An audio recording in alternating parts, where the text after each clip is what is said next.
Man, wonten dawuh. Aku ki anake Semar. Semar ki bapakku. Semar arep dibebeda karo Begawan Durna. Arep diboyong sarana peksa. Aku tak takon karo kowe. Kowe isih tresna karo bapak ora? Tasih. Kula kaliyan Ki Lurah Semar menika tresna sanget. Nek Semar lara, kula tentu ngraosaken sakit. Nek Semar mati, kula kecalan. Nek ana sing arep mateni Semar, kula mboten trima. Hei, Kurawa arep boyong Semar. Arep mateni Semar, arep mateni kawula Karang Kadempel. Piye kowe kira-kira wani ra musuh Kurawa? Rung tepung to? Dereng. Engko tak kenalke sik. Bar kuwi terus dijotosi. Oh iki ngestaken dawuh. Sago, sagah. Ada jalan keluar. Ya. Tenang wae. Wis Pak, tentrem. Tentreme ngopo? Sing arep mungsuh Kurawa Anoman. Senggana mbok ya wis mboten napa-napa iki lho, mboten napa-napa.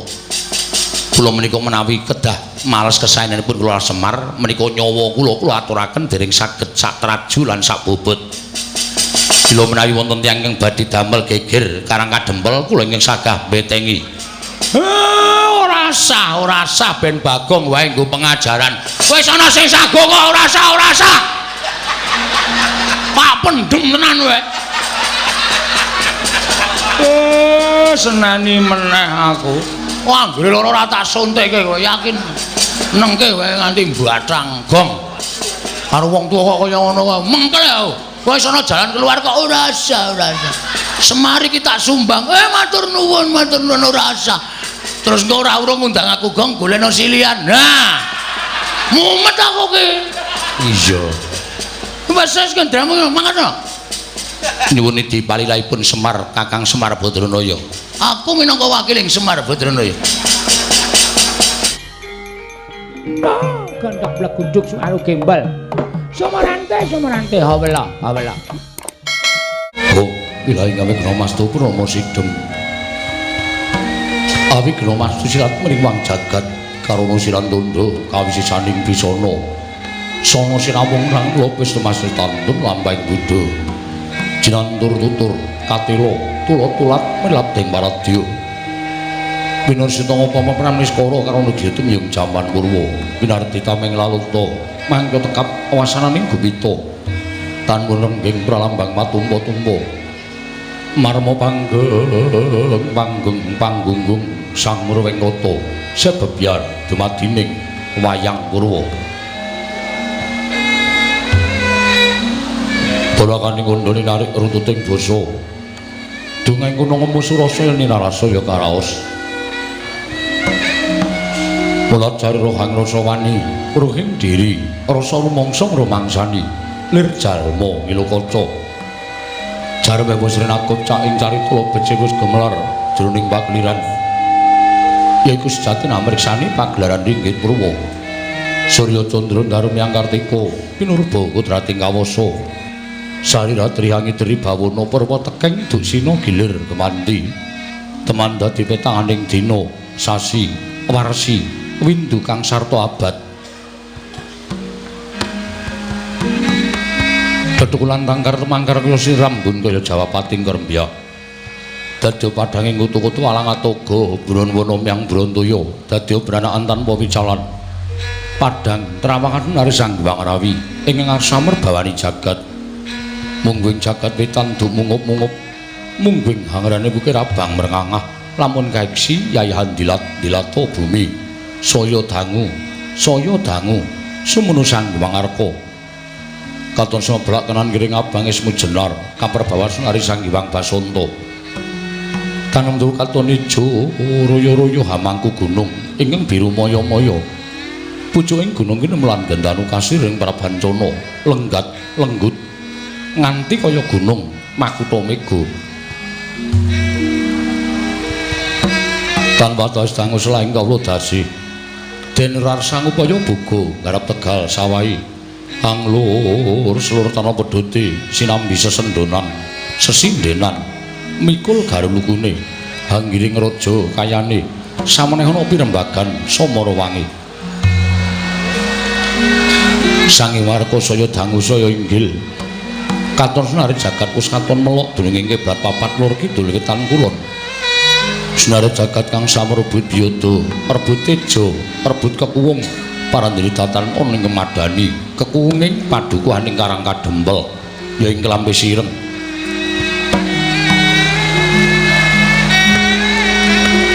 Punapa midhatan padukuhaning Karang Kadempel kalana ing mriku bumi subur, ingkang saged nuwuhaken tanam tuwuh, woh-wohan pala kesimpar, pala kependhem, pala gumantung. Dadi raja raharjaning praja wit saking kuluwetuning bumi ingkang sakelangkung kathah. Pramila nastan klampi sireng awit telenging padukuhan wonten wit klampis ingkang ulesipun cemeng. Nadyaning padukuhan wonten wisma dapur limasan ing wis keladuk sepuh, gebya gedhe linabur gamping, cendhela cendak nanging cekli. Sangajenge wisma katingal kumalebet sang Dwi Warna, abrit pethak gendera pusaka bangsa Ngamarta. Lasinenta wawingkeng katemben lelenggan Cinandra tanah sanes amung tetungguling padukan Karang Kadempel, ya pamunging para Pandhawa inggih Panakawaning Madukara, nama Kyai Lurah Semar, Nayantaka, Badranaya, Saron Sari, Duda Manangunung, Jurudyah Punta Prasanta, Wong Boga Sampir, Bojo Gati, inggih Kyai Ismaya. Semar tegese datan kasamaran saliring kahanan ingkang gumelar miwah ingkang dereng gumelar.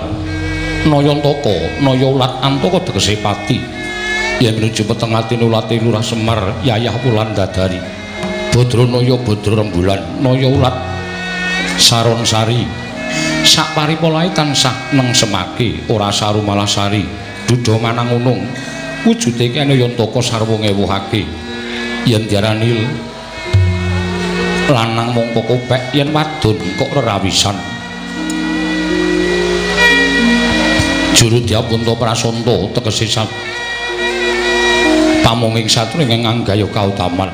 Janggan Semara Santa tegese dadi guruning wong kang gegulang Tapa Brata, Sabar Drana, Lila lan Legawa. Wong Boga Sampir tegese jalma kang wis kalih saking panggoda pangrencana datan kengguh dening kanikmataning donya. Anane mung sarwa merdeka lair trusing batin. Bojo Gati tegese dadi juru pelados ingkang setya tuhu ing sesanggeman. Ismaya minangka pepenget dumadining si Ismaya dringune saking ismuning cahya weninging gesang. Kyai Lurah Semar nindakaken darmaning pamongawit dasar wibawa sentosa lan wicaksana. Wibawa lire sabarang tumindak adhedhasar jujur lan mikulahake. Sahirat ringking dinajab amung mulyaning bangsa luhuring praja. Santosa lire tansah teguh ing penggalih datan mangro tingal adhedhasar kandeling kapitayan marang panguwasaning Gusti ngakarya jagat. Wicaksana lire pana ing paningal limpating kawruh ngegungake pangaksama adhedhasar adil lan bebener. Prasaja lire sami tias-tias sing mematuh sak paripolahe amung sak madya. Witing loko amung sak glugune datan kinarya karya ora nate anggunggung diri tansah mulat glagating swasana kang dinaras kelawan kiblating cipta sengseming rasa gregeting karsa lan babaring karya. Pramila datan loko lamun Lurah Semar nadyan drajating aceplik menang sinebut sang pamong agung sinuyudan diring kawula saduka Karang Kadempel. Turta jinaket dening Sri Naranata awit saking pangaribawa sang pamong agung ngantos kenging binasake wreksaka gigire murub mbun-bunane danan kenging pidak wayangane.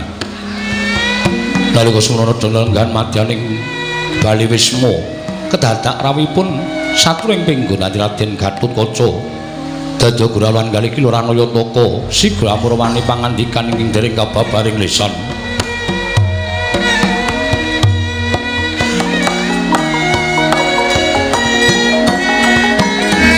Saparan mangambar kongas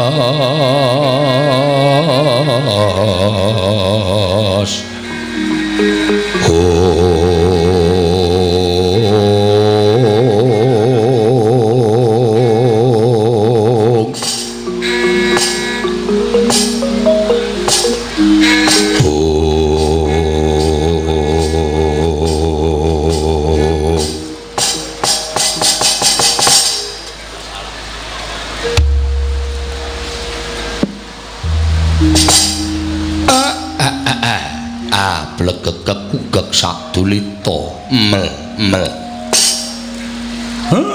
bersasat kaya dene kejugurukan Wukir Sari kelepaning samudra madu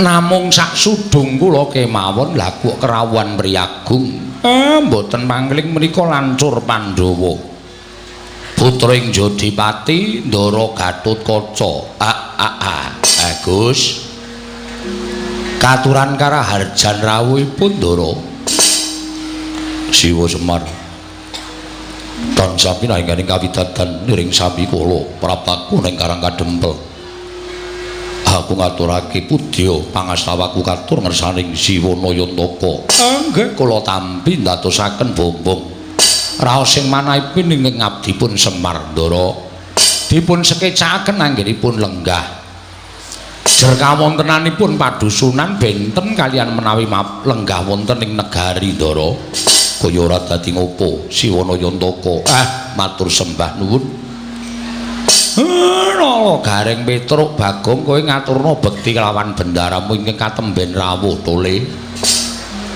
ngestaken dawuh Pak Ndara Gatotkaca kula ngaturaken sembah pangabekti kula kunjuk Ndara yo Nala Gareng tak tumpuk ora liwat pangestuku tampan ana nggih sangat anggen kalih ndadosaken jimat paripih dipun sekecakaken anggenipun lenggah ya Garing kaya wis ora kurang prayoga kula ngaturaken sembah pangabekti kula kunjuk Ndara Panakawan Petruk tak tumpu pangestuku tampan ana nggih dipun sekecakaken lenggahipun nggih Den ya Petruk kaya wis ora kurang prayoga kula ngaturaken sembah pangabekti kula kunjuk Ndara Panakawan Bagong tak tumpu dipun sekecakaken anggenipun lenggah ya Bagong kaya wis ora kurang prayoga nggih sampun boten kirang prayogi anggenipun dipun lenggahaken wonten ing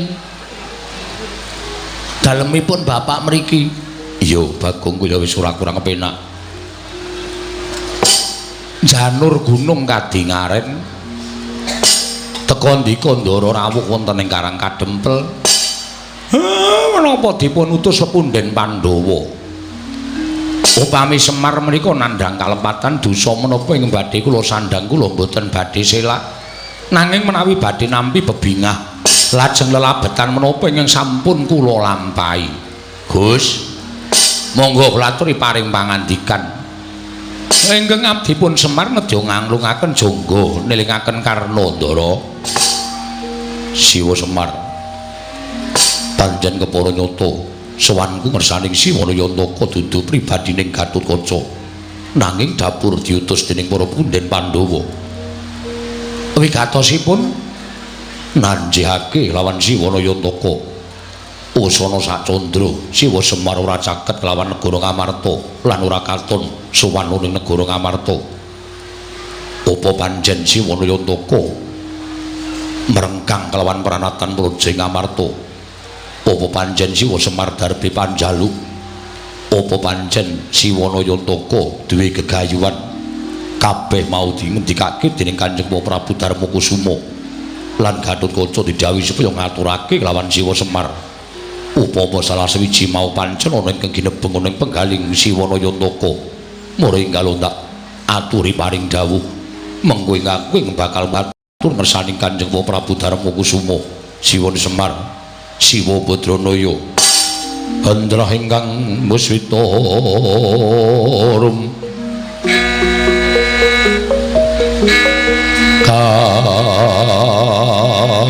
kasiliring samirana mre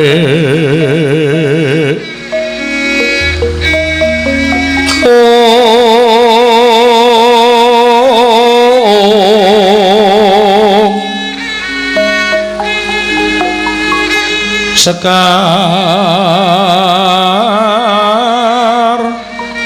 gadung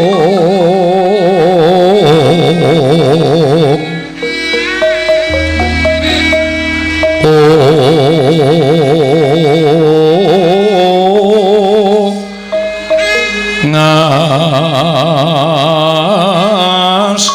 kandanya Maweh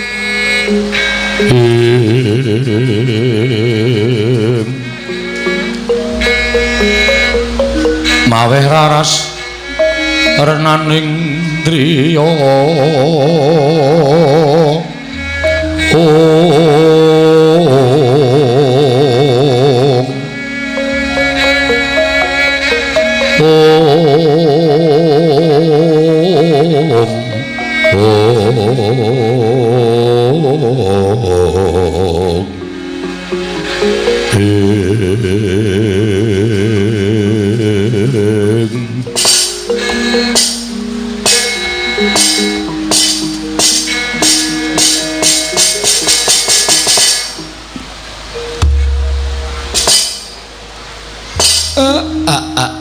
blegek kekugek sadulita mel matur nuwun nggih Den. Dene mboten kanyana-nyana wontenipun Semar sawetawis wekdal caket kalawan negara Ngamarta menika ndadosaken kawigatosanipun Sinuwun Prabu Punta Sakadang. Dumunten wonten pandangan lumantar ndara kula Gatotkaca Semar kok sampun pinten-pinten candra menika mboten sowan. Kula nyuwun pangapunten. Wonten ingkang kedah panjenengan mangertosi bilih Semar menika merdika. Tegesipun kula menika urip boten kewengku dening sinten kemawon. Nanging menapa ta sababipun kula tansah caket wonten negari Ngamarta? Merga kula niku seneng kali pambegane wong atuwa sampeyan Pandhawa. Donya pun kaya ngeten kahanane. Donya wis akeh sing padha minger kiblate tumindak angkara Budi Candala. Ewadene peranganipun titah ingkang gumlar wonten jagat. Lah kok tasih wonten Pandhawa satriya gangsal ingkang ateteken ati suci pepayung Budi Rahayu. Mongko kula golek wong sing kaya Pandhawa niku wis susah, wis mboten nate ketemu lan wis ora iso kepethuk. Lah kok dilalah ketemu kali para Pandhawa. Mula kula gandrung kalian para Pandhawa. Kula niku nek gandrung kali wong sing ambege sadu budi niku kula nuwun sewu, pengin cecaketan, pengin sambet memitran. Ning ora kok terus Semar niku terus nyorohake awak ngabdi wonten negari Ngamarta menika mboten lho Den. Nuwun sewu. Sampun ngantos klintu ing penampi ndara-ndara kula Pandhawa. Mila menawi wonten pandangan Semar kok wis pirang-pirang sasi ora sowan menika, kula nuwun sewu, kula menika dereng dipun rengkuh dados abdi lan kula dereng nyorohaken awak kula minangka dados abdinipun para Pandhawa. Semar tasih minangka dados kami tuwaning Karang Kadempel. Mboten wonten sanesipun. Mengkono Siwa Semar nggih. Terus panjenengan paring dawuh Semar apa duwe panjaluk mboten? Sithik mawon kula mboten darbi panjaluk napa-napa. Kula cedhak kali Pandhawa niku persasat kaya wis entuk kanugrahaning para Jawata. Kula cedhak kalian para Pandhawa nika persasat kaya entuk kanugrahaning Gusti Kang Maha Tunggal. Dene kula dicaketke kalih wong-wong sing ngateteken ati suci pepayung Budi Rahayu kados Pandhawa. Mila nek panjenengan paring dawuh apa Semar darbi panjaluk mboten ndara luwih-luwih kok gegayuhan. Sing ajeng kula gayo niku napa? Kula niku wong sekeng, wong ora duwe. Kula niki ming kawula, kula niki ming abdi. Upama duwe gegayuhan nek nganti keprungu tangga teparo mengko ndak disebut cecak muntal cagak, cebol gayo wulan wuta ngitung lintang tangeh kelakone cepak wurunge. Pun urip kula sak madya mawon. Upama diparingi bebungah saka sing kuwasa nggih kula tampa kanthi ngucap syukur ngersaning Gusti. Dene ora sing jeneng titah menika dipun wenangaken budidaya. Ya sak kamat-kamat pripun carane pambudidayaning Semar ya tetep kula ajeng budidaya. Ning nek kula kon duwe gegayuhan niku tesih adoh saking pangunek-uneking Semar ndoro. Mengkono Siwa Semar nggih. Mula sampeyan boten sah ewet pekewet napa sing didhawuhke ingkang awahe Ngamarta sampun panjenengan ndikakaken kaliyan ingkang abdipun Semar. Upama mangke panjenengan kundur teng negara Ngamarta niku mangendikake mawon napa anane sing kula wangsuli enten mriki supados ndara-ndara kula Pandhawa ugi samire prisa mboten lajeng gadahi panyakra bahwa bilih Semar sampun suwita wonten negari Ngamarta menika dereng Ndara. Siwa Semar iya nggih. Niku mawon sing isa kula aturke kalih sampeyan. Wondene saklajengipun kula nyadong dawuh timbalanipun Ndara Gatotkaca. Monggo dawuhing Kanjeng Prabu Darmakusuma. Yen to Siwa Semar sagu lan keduga tak boyong dina iki bareng sak lakune Gatotkaca bakal tak sowanake marang negara Ngamarta. Iku monggo ingkang dadi kebenganing rasaku Siwanayantaka. Mangke riyen den. Niki katone kok mboten ming sampeyan. Sing duwe karep kaya ngoten niku mboten kok sampeyan. Mergi kula wis entuk sasmita saka ngersaning Gusti. Nek sing duwe panjangka kaya ngoten niku mboten ming sampeyan, nanging akeh sing kepengin cedhak karo Semar, sing kepengin caket karo Semar. Ning kula kudu prayitna ngati-ati. Sebab nek mboten nganti nganggo kaprayitna sing titis kleru nggo kula milih mangke malah kriwikan dadi grojogan geguyon dadi tangisan Ndara. Palukon lakune nglekas Rukita linuting kidung katurung hamomong Mamang mangun manang ayu ana tanah kolong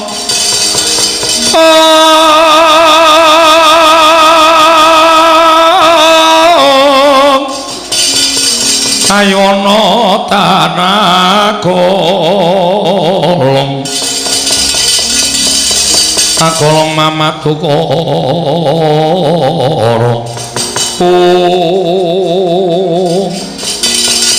sebebiar kataliko nalika semanten manter pangandikanipun iki Lurah Nayantaka tinambi Raden Gatotkaca miwah sanggya para kawula ing Karang Kadempek ingkang samya midhangetaken sabdaning iki Lurah Nayantaka dadak sakoleng mangke geger njaba apa to kang dadi darunane ora ana mancan ora dudut saka wantil ing kejawi namung wonten satunggiling wanara ingkang kusika seta minggah madaning pendhaping padukuhan dadosaken cingak kang samya mulat ngrepepeh pindha sata metarangan lampahing sang wanara ae ana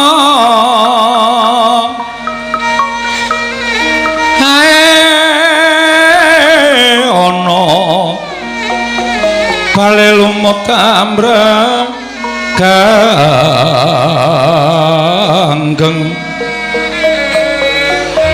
awita denceng-dencengan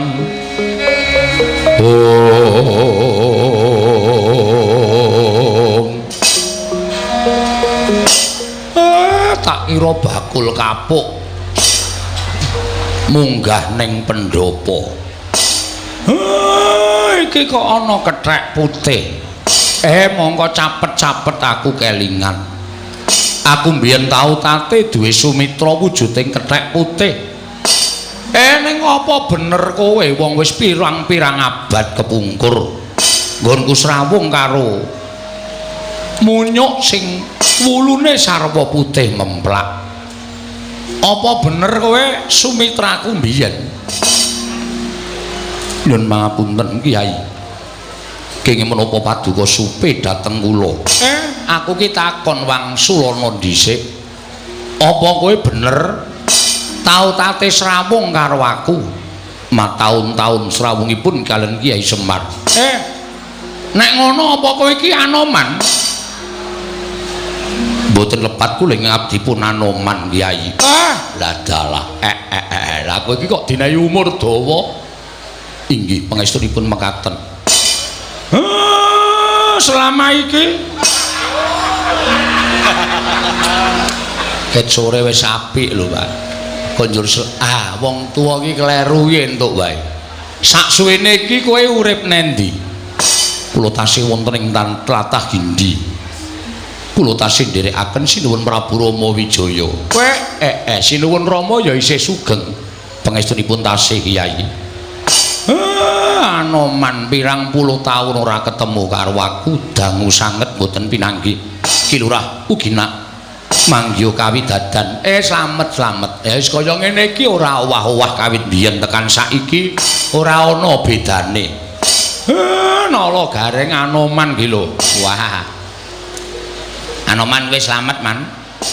Pangestunipun Kelurahan Olo Garing wilujeng bekti kula kunjuk Ki Lurah. Waduh kaya awet urip kowe. Inggih. Untumu ya isih komplit. Nggih pangestunipun tasih. Awakmu ya isih sentosa kaya ngono. Inggih Ki Lurah. Karo sapa? Piyambakan kemawon. Ora nggawa kanca-kanca munyuk, paguyuban munyuk. Mboten Ki Lurah.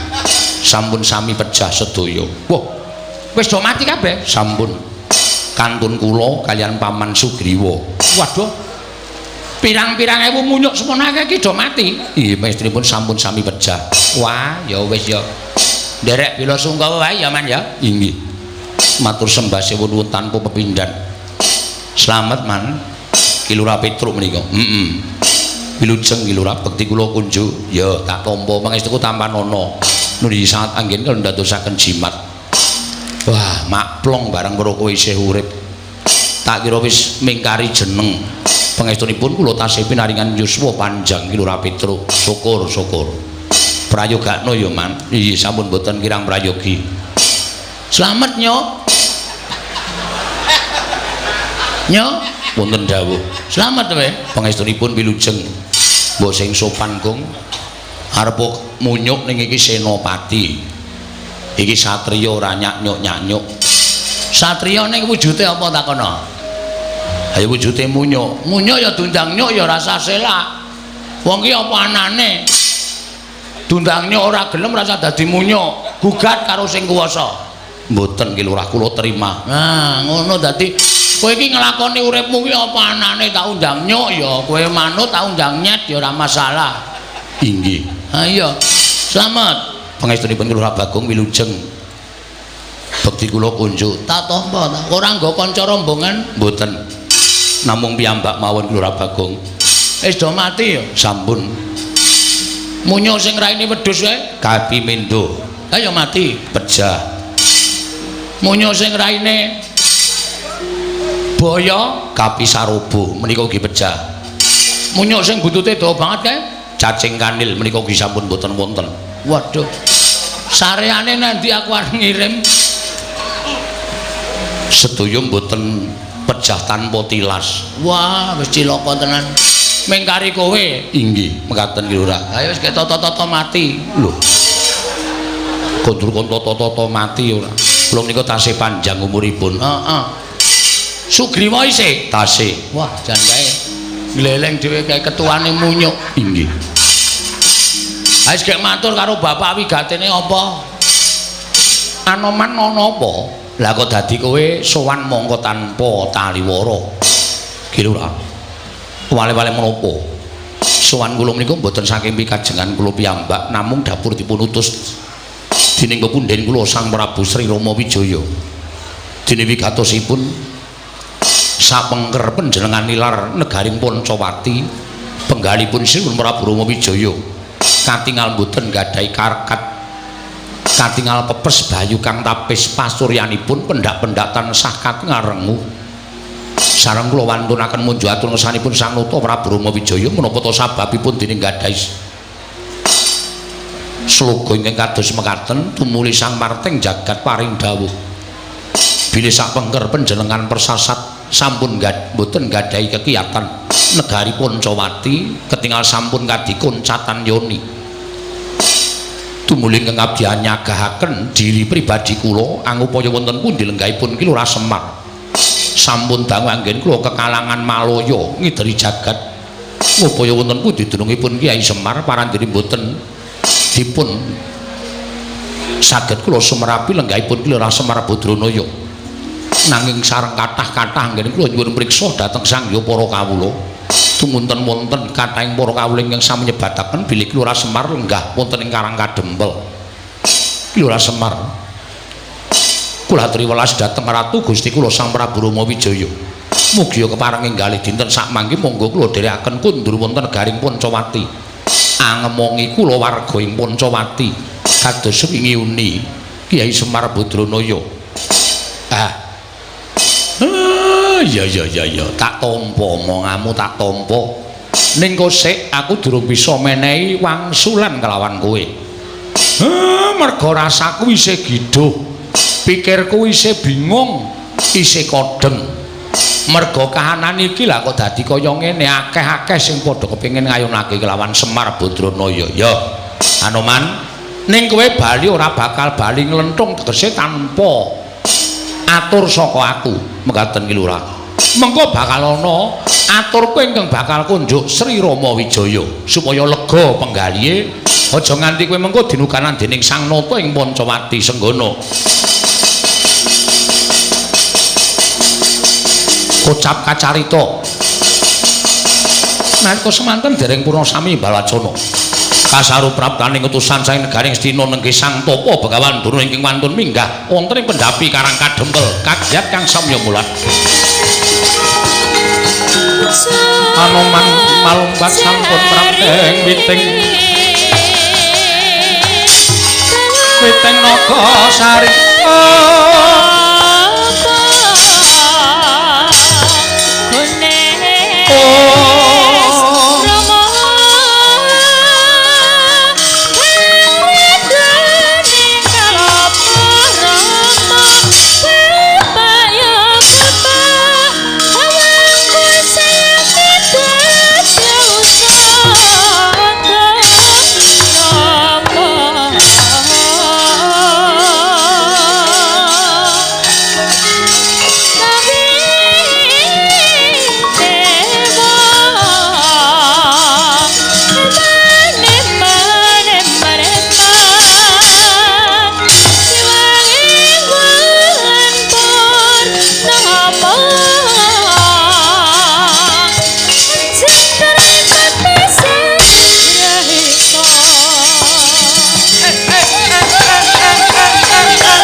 kok aku ora ngimpi apa-apa lah kok dayoh ting jedul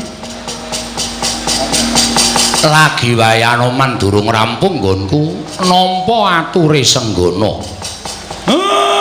Penemban winantu ing suka basuki rawuhipun Penemban gandhak bleguduk suwaru gembal Sumarante awela iya Semar slamet tekaku ning Sambikala Praptaku dipun sekecaken anggenipun lenggah Penemban wis ora kurang prayoga Praptaku ning Karang Kadempel kene Penemban kula ngaturaken bekti kula kunjuk nala gareng tak tampa pangestu tampanana lho nggih sangat anggen kawula dadosaken jimat Penemban kula ngaturaken bekti Petro kantong bolong tak tampa pangestu tampanana lho nggih sangat anggen kawula dadosaken jimat Penemban kula ngaturaken bekti kula kunjuk Bagong tak tampa pengestune Begawan Durna tampanana ya Bagong nune nggih sanget anggen kami dadosaken jimat paripe dipun sekecakaken Penemban wis ora kurang prayoga nggonku prapta ning Karang Kadempel Penemban enten menapa sengkan-sengkan datan pepoyan rawuhipun wonten ing Karang Kadempel iki ngene ya Semar cekak aos Bloko Suta ora usah dadak kalang-kalang rembuku sing wigati tak jujuk wae supaya kowe enggal ngerti apa to sababe dene Begawan Durna kedarang-darang prapta ning Karang Kadempel dina samengko iki nggih niku langkung prayogi sawanku to praptaku ning Karang Kadempel iki sayekti dudu saka pribadiku dhewe nanging pancen aku diutus dening anak Prabu Duryudana yen to anak Prabu Duryudana kuwi nampa sasmitaning Jawata Ngastina lan para Kurawa bisa anjayeng bawana sateman negara Ngastina saka kondhang Kalukengrat yen to kudu tinunggon dening Semar Badranaya. Mula tumuli anak Prabu Duryudana utus kan Begawan Durna sowan ana ing Karang Kadempel. Ingkang wigati, dina iki kowe tak tanting ya Semar. Kowe tak tanting maragake kowe wangsulan karo aku. Uripmu kepengin ajeg kaya ngene iki apa mukti? Nggih.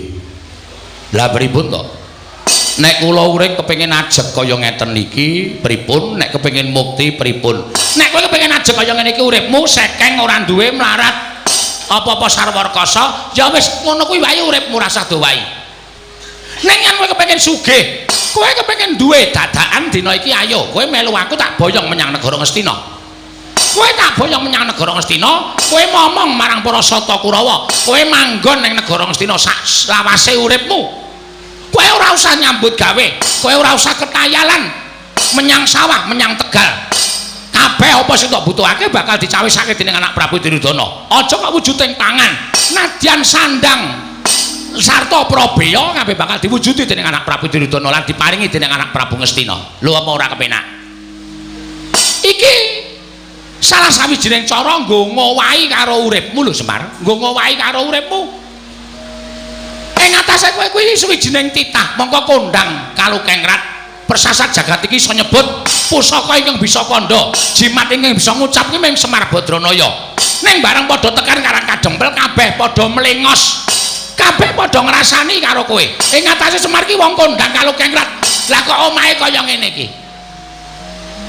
Ya bener kowe duwe pendopo. Ning kok separo gendeng separo plastik.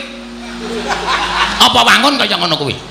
Nek kira-kira ora kuat gendengi, omong karo Begawan Durna, mengko tak kirim Semar. Nek ora kaya ngene iki ora ngisini-sini. Ngono? Omahmu kaya mengene iki dimbrukke, gawe sing luwih apik. Anak Prabu Duryudana saguh nyukupi, saguh menehi karo kowe apa wae sing tak butuhake mesti bakal kasembatan. Kowe nganggo nyamping saka emas ginepeng. Ayo. Dinggo jarikan, emas kok dinggo jarikan, apa ana? Sesuk bakale ming kowe sing nganggo, ming kowe sing nganggo. Kowe suweng ya ora ming lombok nganti bosok kaya ngono kuwi. Nganggo suweng sing gedene sak kurungan jago, men kewer-kewer kupinge. Kuwi ya iso kelakon. Kowe njaluk bayar pira sedina yen kowe gelem ngomong para Sata Kurawa, bakale kowe kelakon. Mula dina iki ora usah dadak tok petung-petung. Ayo mangkat ana ing negara Ngastina, kowe ngomong marang para Sata Kurawa. Wis ngono wae Semar, sing dadi aturku marang kowe. Tak tampa ya monggo, ora ya tegese kowe wong sing ora gelem urip kepenak, wong sing ora gelem urip sing luwih saka sak barakanmu utawa kawula kiwa tekan Karang Kadempel kene.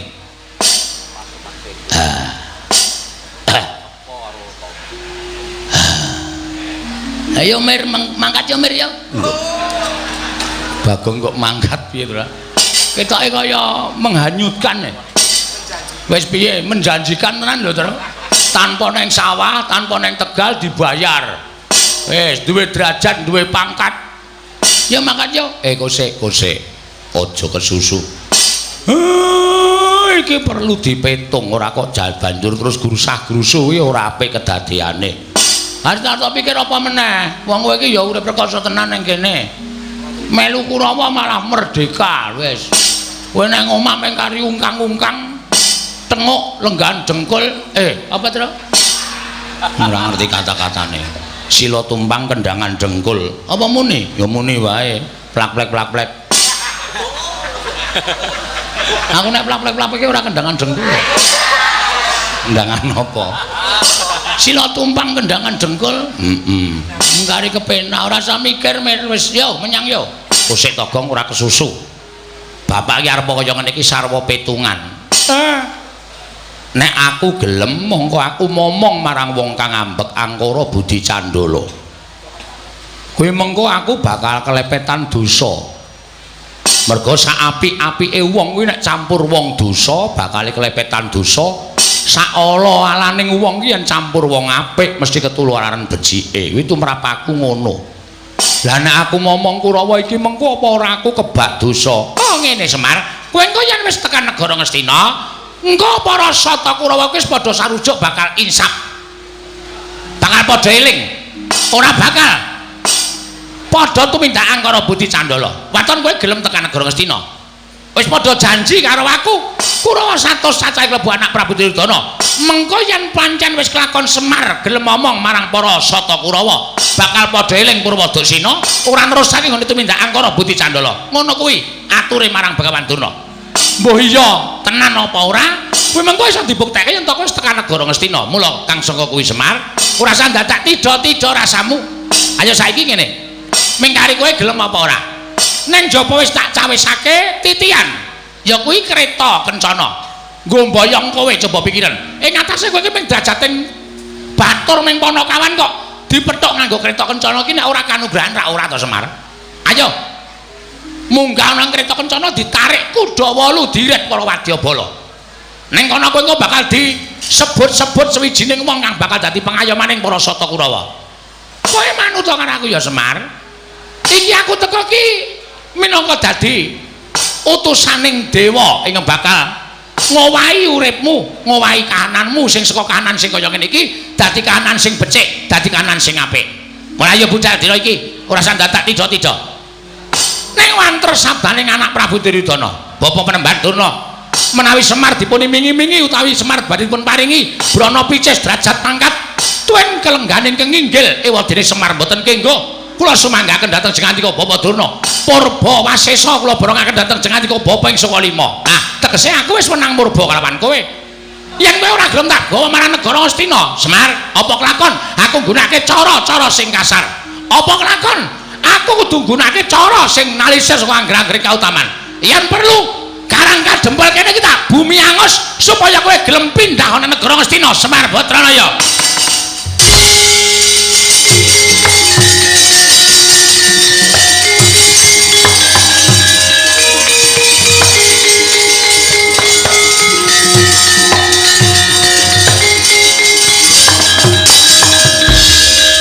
Gunjang kancing langit kelap-kelap katon lir kincanging aris risang mawe kandrung sabaran katulu. Bagong kowe arep ngopo?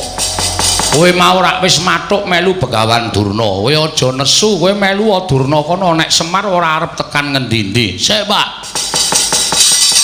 Perkara iki bareng Durna ngendika utawa omong nek Semar ora gelem digawa nyang negara Ngastina, Karang Kadempel arep di bumi angus. Iki wis dudu perkaramu dhewe, Pak.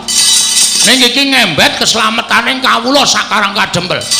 Kawula sak Karang Kadempel bakal katut cilaka nek bapak ora budal ning negara Ngastina. Monggo Durna iki nek omong ora tau ming sembrono. Durna iki nek omong nyata apa anane merga iki pendhita ning pendhita wengis. Ning kuwi dudu sak barakamu. Kowe ming batur, Durna kuwi piyayi. Kowe aja pisan-pisan wani wangsulan. Piyayi iki nek ning kraton. Neng kene padha-padha menungsane. Bagong aja ngayal. Kowe sing meneng. Silent. Waduh.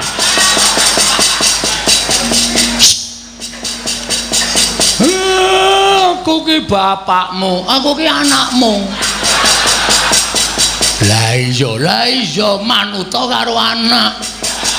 Aja ngeyel. Iki tak rampungane. Kowe ora ana perkara karo kowe. Nek mung ngrasani sampean tok ora masalah, ora ana perkara karo sampean. Ning iki ngrasani Karang Kadempel Pak.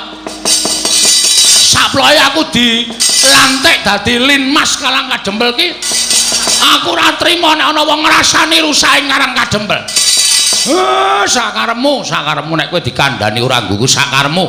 Ala becik bener luput lakonana. Mulane kowe meneng wae. Wong tuwa ngeyel ora. Dusi sisan kowe. Bong lantil lho kowe.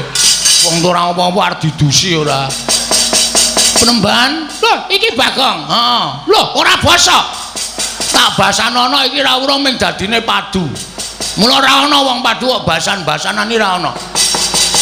Aku ngoko sampeyan ya ngoko. Sajake kowe rada nesu karo aku, ora ming sajake. Asline nesu. Perkara ndi sing marai kowe nesu? Kowe dadak ngrasani omongmu sing terakhir mau muni piye? Nek Semar ora gelem tak boyong nang negara Ngastina, Karang Kadempel tak bumi angus. Terus saiki kowe sampean mikir ora? Nek Karang Kadempel mang bumi angus niku sing dadi korban ora mung Semar, ning kawula sak Karang Kadempel. Sing ora ngerti kentang kimpuling lelakon, samangsa-mangsa kathahe suwek kentange metu. Piye, Tru? Ora ngerti kentang kimpuling lelakon ngono tok ora sak mangsa-mangsa. Wah iya kuwi bahane gareng ya. Heeh. Sak mangsa-mangsa. Ora ngerti kentang kimpuling lelakon pojok planet teng kanan kok dadi tok sempyok aradan. Kowe ndek rasa kamanungsan ora ya, Mbak? Duwe rasa kamanungsan ora aku tak takon karo kowe. Sampean diutus boyong Semar, wis cukup kuwi wae rembugane, ora usah blender mrono-mrono. Ora usah bereng ngulon ngecat. Rembugan nek Semar gelem diboyong memang boyong ora masalah. Nek Semar ora gelem diboyong wis adile wong takon kuwi diwangsuli, adile wong cilik kuwi disili. Nek ora diwangsuli ora disili ya wis kudu nrimo. Ora terus ngamuk kaya ngono kuwi. Loh, sejati apa? Sejati ki rokok. Murah kuwi. Sejatine pancen kaya ngene iki niatku. Sapa sing bakal mepalangi karepku ngene bayang-boyong marang Semar Badranaya, mesti bakal tak katut ke dosane. Ha nek ngono aku sing arep katut ke dosane. Loh, nek pancen kowe dadi mepalangi Durna, kowe tak katut ke dosane. Fake. Apa kong fake? Fake iki apa? Kuwi lho sing dingolesi weteng kuwi lho. Fake iki maksude wis tok. Berarti ki masalahe ora karo Semar, saiki dipindah masalahe karo Bagong. Mergo sampeyan ngendikake sapa sing ngepalangi karepe Durna tetep dadi mungsuhe Begawan Durna. Aku sing dadi pepalang. Loh. Apa kowe wani karo aku? Lho aku tak takon, kapan aku rawani karo kowe? Aku tak takon. Wis, kapan? Wiwit Bagong Cenger lahir saka ngendi ya, Pak? Mbuh. Bagongnya asli sapa, Pak? Mbuh, aku ora caturan. Wiwit Bagong lahir Cenger saka wetenge Simbok. Simbok sapa? Mbuh. Bagongnya karo sapa ora wedi, watone gegarane siji. Bener, wis kuwi tok. Nek aku bener, aja kok menungso. Dewa mudhun wae Bagong ora gigrik. Gong, lambene sing apik, Gong. Kok nyebut dewa barang iki lho. Wah, waduh. Mudar kowe. Ngono nek Bathara Nrada apa Bathara Guru tekan kene piye? Ya ora dewa wis. Kok mulak-malik to kowe? Heeh. Aku ya ngedeg-deg ya. Wong ki menggo sumbare kok senengane medan-medani truk. Dewa mudhun aku ora wedi. Dadi sampean ora usah gleleng. Apa rumahmu sampean nggo soto Kurawa pirang-pirang dianggep Bagong wedi karo sampean. Loh, nek ngono kowe wani karo Begawan Durna, sing wedeni awamu.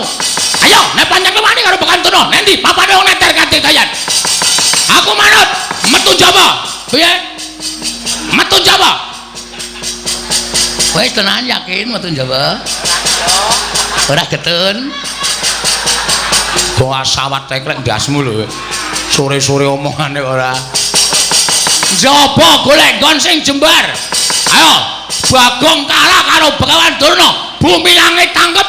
Oh, kowe iso ngalahke Begawan Durna. Sasat iso njara langit. Semar boyongan. Waton kowe iso nglangkai kuwandane Petruk. Oh.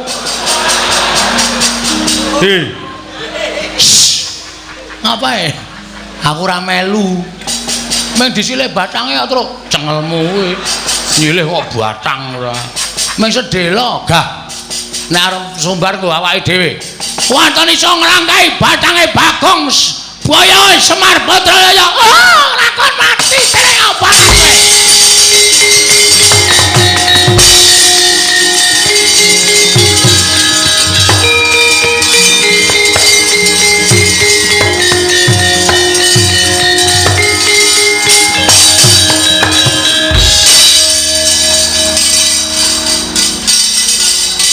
Ngapa Emir? Pak, mbok Pak, Gong. Hah? Mbok Pak iki bapakmu. Wong bapake tak undang semere senenge ra Jawa-Jawa. Ngapa ya, Mir? Bayi jane ndek utek ora to? Wah, gedene semene kok ora ndek utek. Apa anggapmu semene iki isine susu ya ora mungkin, Pak. Sawangre. Kowe iki ngerti ora? Durna kae nggawa Kurawa. Ngerti. Aku ngerti kok tok tantang. Aja kendel. Aku iki catur kendel kok. Aku wis ngerti nek Durna wani langap-langap. Le omongan ki mesti nggawa Kurawa. Ora nggawa Kurawa ora mungkin Durna wani kaya ngono.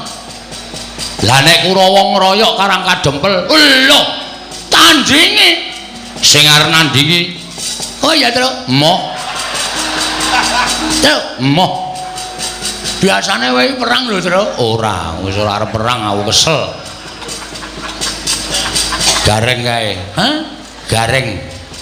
Gareng ya awake wae ra petha kok kon perang. Matane kera. Sikile becik, tangane cekot. Aku nek cara Semar ndek anak gareng tak tekak wingi-wingi. Isen-isenke, bentuke ora mutu.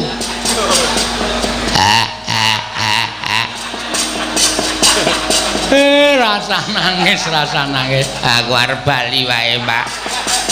Aja, lehmu nyambut gawe rung rampung kok arep bali. Sapa sing arep nandingi? Waduh. Sapa ya, Pak? Lah, rak tenan to. Genti takon to. Jamak lumahe wong dalan takon genti takon, Pak. Man, wonten dawuh. Sini, Man. Inggih. Wonten dawuh iki lho, Rak. Kowe karo aku kan kanca. Inggih. Kowe kelingan jaman tak tutke dan ngetutke kowe nyabrang segara ndengan goleki Dewi Wara Sembadra kae. Lho. Sapa to? Sinta. Heeh. Sinta kemutan. Ketemu karo buta cangkeme amba banget. Halo. Degya kala togok udu. Wil katak sini. Kelingan ta kowe? Kemutan. Sapa sing ngandani kowe nek kowe ning jero wetenge buta? Sapa? Petruk. Wo. Kudu aku apa mbiyen? Didi. Terus zaman kowe arep diserbu prajurit Ngalengka, sapa sing ngandani? Ki Lurah Nala Gareng. Aku ngandani apa ya mbiyen, Mas? Panjenengan mboten ngandani napa-napa, minggandul ngalor ngidul mangan melu mangan. Apa-apa kon bayari. Kowe keluwihanku nang kono kowe. Nek ora ana aku, apa isih? Apa mesti ora bakal suda sangumu, ya ta? Nggih. Man, wonten dawuh. Aku ki anake Semar. Semar ki bapakku. Semar arep dibebeda karo Begawan Durna. Arep diboyong sarana peksa. Aku tak takon karo kowe. Kowe isih tresna karo bapak ora? Tasih. Kula kaliyan Ki Lurah Semar menika tresna sanget. Nek Semar lara, kula tentu ngraosaken sakit. Nek Semar mati, kula kecalan. Nek ana sing arep mateni Semar, kula mboten trima. Hei, Kurawa arep boyong Semar. Arep mateni Semar, arep mateni kawula Karang Kadempel. Piye kowe kira-kira wani ra musuh Kurawa? Rung tepung to? Dereng. Engko tak kenalke sik. Bar kuwi terus dijotosi. Oh nggih, ngestaken dawuh. Sago, sagah. Ada jalan keluar. Ya. Tenang wae. Wis Pak, tentrem. Tentreme ngopo? Sing arep mungsuh Kurawa Anoman. Senggana mbok ya wis mboten napa-napa iki lho, mboten napa-napa. Kula menika menawi kedah males kesaenanipun Kula Semar menika nyawa kula aturaken dereng saged sak traju lan sak bobot. Bila menawi wonten tiyang ingkang badhe damel geger Karang Kadempel kula ingkang sagah betengi. Ora sah ben Bagong wae nggo pengajaran. Wis ana sing sago kok ora sah. Pak pendem tenan wae. Senani meneh aku. Wah, anggere lara ora tak suntikke kok yakin nengke wae nganti mbathang gong. Karo wong tuwa kok kaya ngono wae. Mengkel aku. Wis ana jalan keluar kok ora sah. Semari ki tak sumbang. Matur nuwun ora sah. Terus engko ora urung ngundang aku gong golekno silian. Nah. Mumet aku ki. Iya. Wes kendramu mangan. nyuwun dipalilaipun Semar Kakang Semar Badranaya. Aku minangka wakiling Semar Badranaya.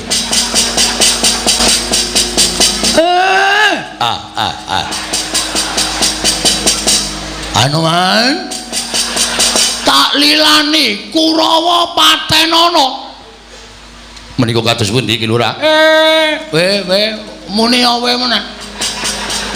Wis ta meneng ta? Nek kowe engko omong bae dadi wong apik ora gelem nampa kabecikane wong liya. Iki aku sing ngrekoso gelut.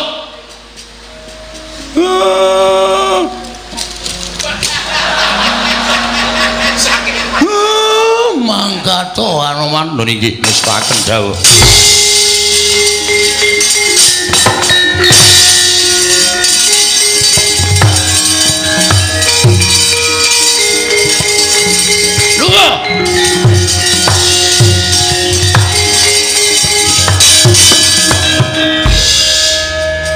Mbok biyen lahir dipateni wae, Pak. Mbangane gedhe kaya ngono. Bagong. Bapak niku dadi Bagong, dhek dadi Semar. Kene, Pak, kene tengok ini, Pak. Ora. Ngono ae mbrebes mili. Kene lenggah kene. Bapak ki wong top wis. Ya. Waduh kedangan wan. Lenggah kene. Nyun ngapura Bapak. Aku kok bendina mintok waneni to Bagong. Sok kapan kowe arep manut? Sok bar bodho. Bar bodho jelas manut wong kowe entuk pecis, entuk sarung saka bapak utawa mbok pira-pira ngekeki bapak. Sirahe iki ra ana sing sedeng ukurane, Truk. Jare ana nek si Semar ki sirahe kok 84 piye? Cilik banget to? Ora ana sing sedeng, aku ki sira arep nukokke. Aja do rame. Truk, pripun, Pak? Kawula Karang Kadempel konsumise rada adoh, mergo iki bakal dadi perang gedhe antarane Anoman karo para Sata Kurawa. Nggih, ngestoke dawuh. Bagong kowe ya ngewangi aja ming meneng wae. Siap. Ngestoke dawuh, Pak. Nala Garing kowe ya ngewangi aja ming meneng wae. Nggih, Pak, ngestoke dawuh. Wis ngono wae, mengko nek kira-kira perang saya mbondo kalani Petruk kowe matura karo aku. Lho niki ngestokaken dawuh. Pun paripurna, Pak. Monggo. Bapak mlebet wonten ing griya kula tak medal Jawi. Iya. Sing ati-ati ya, Bagong. Sampun mboten kirang prayogi. Nggih ngestakaken dawuh, Pak. Wis purna gatining pepanggihan madaning padukan Karang Kadempel. Nalika semanten katingal sigra manjing telenging Bali Wisma Kelurahan Mayantaka. Eling-eling sipating pamong parandene lamun katinon kanthi permana jati. Kaya tumurining Sang Hyang Bathara Ismaya ingkang katingal gumebyar busanane.